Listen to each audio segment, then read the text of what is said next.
What's going on, guys? Welcome back to another video. My name is Eric, and in today's video I'm going to talk to you guys about my overall experience of how my fingerprint appointment went for my visa. Now, if you guys have not seen my other two previous videos, make sure you guys stop the video here and click above so that you guys can kind of watch these videos in order as how they happened. So like I said, I'm going to break down to you guys my personal experience, so don't get mad if you guys have a different experience than what I had. This is just my personal experience, so I'm gonna break down to you guys the stuff that you guys are gonna really need before you guys present yourself to your Huellas appointment. So what you're gonna need is very important: your passport. You're gonna need your confirmation, the DS-260. You're also gonna need your email saying that you have an appointment with the consular. So those three things is what you guys are going to really need: your passport, your DS-260 confirmation, and your appointment for your visa. Now, I've seen online that they ask you for your Cita para las Huellas. I did give them that paper. I did take it with me, but the guard basically said you don't need it. I went inside and they confirmed that I didn't need it. They told me put that away. Don't get confused with that. You only need these three things. So that is my personal experience. If you guys want to take that form with you, you guys can, but I didn't need it in my personal experience. So once you guys arrive there, things are gonna get a little confusing, and I'll link the address of where you guys need to go to try to get the fingerprint. My lawyer, she scheduled me at 2:40, so I arrived there at 2:20. When I arrived there, I asked the guards, hey, where do I need to get in line? Because there was like 3 or 4 lines.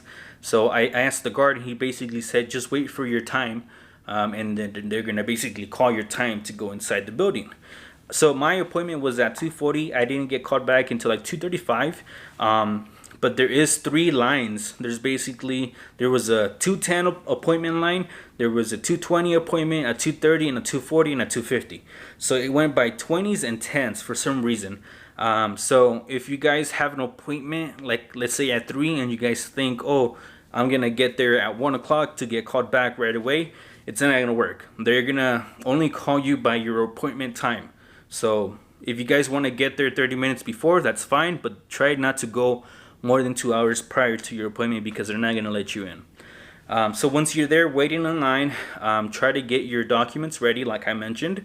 You're gonna go inside the building when it's your turn. The guards are gonna check for your temperature. They're gonna ask you to put some gel on, so hand sanitizer gel. And then it's very important that when you guys get there into the building, that you guys turn off your phone. If you guys have a purse, try to have it open and ready so that they can look at it. I would try to avoid taking a purse in the first place, because you don't need your purse. All you need is those documents that I said. If you guys don't turn off your phone, very important, if you don't turn it off, they're gonna make you go back in line. I've seen that happen 2 to 3 times when I was in there. The persons thought that the guards were not smart, and they did specifically say, please turn off your phone. They didn't say put your phone on silent. They said turn it off. So don't try to be a smartass, because they will take your ass back in line.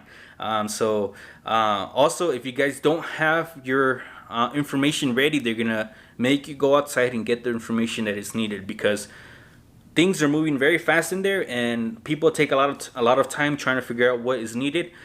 So try to get these things ready so that you guys don't get sent back to the back of the line. So once you are getting called up for your appointment time, the guards are gonna check your temperature, and they're gonna have you put some hand sanitizer on your hands. They're also gonna ask for you guys to show them your phone that it's actually off. So they're gonna make sure that it's actually off. If it's not off, like I said, they're gonna take you back to the end of the line so that you guys can get ready for going in. So make sure your phone is off. They're gonna have you put all your belongings in a bucket, and they're gonna basically wand you down to make sure you don't have any metal on you. Now, there was an older gentleman that had, I think, a medical surgery where he had like metal screws in his bones. So they did have him step off to the side, and they made sure that that was actually the case. Now, that is not a big deal. It's just something that they took time to actually verify. So expect some delays if you have a medical surgery and you have like screws in your body. They're just gonna make sure that you're actually telling them the truth. Now, after that, there's gonna be another lady that's helping people get their documents ready before they sit down to do their Huellas.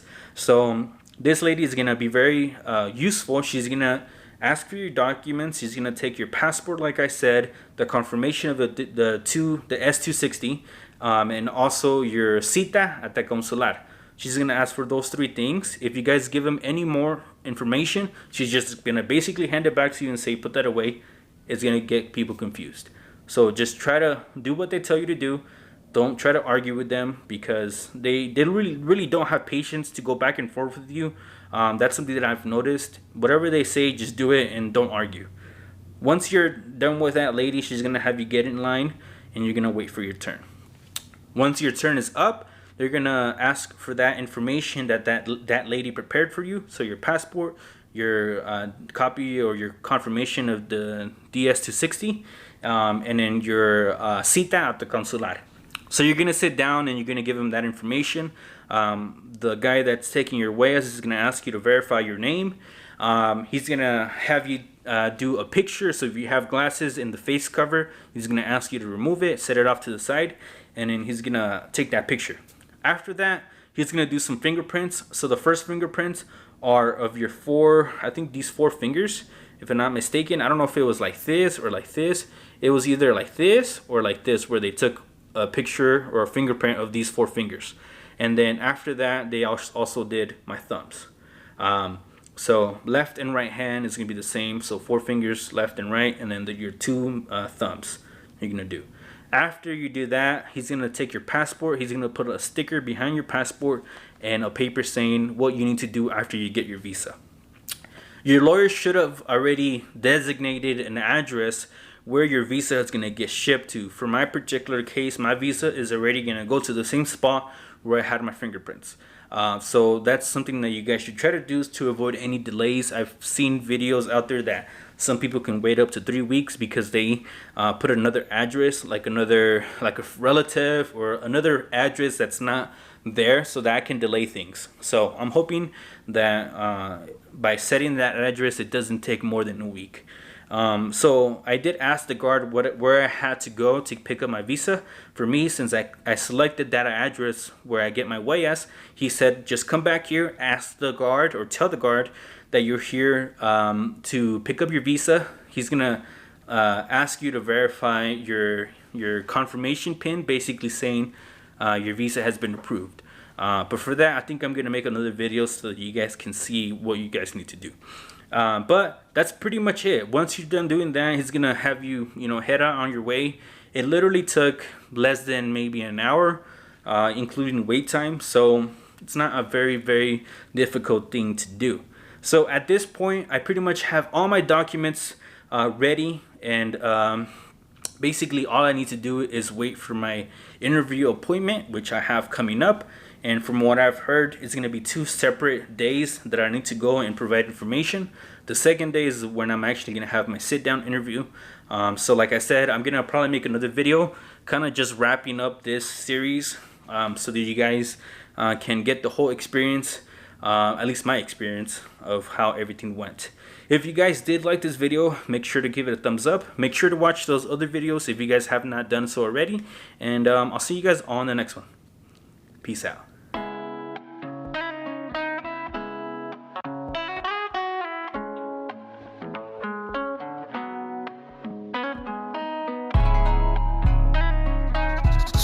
Solo.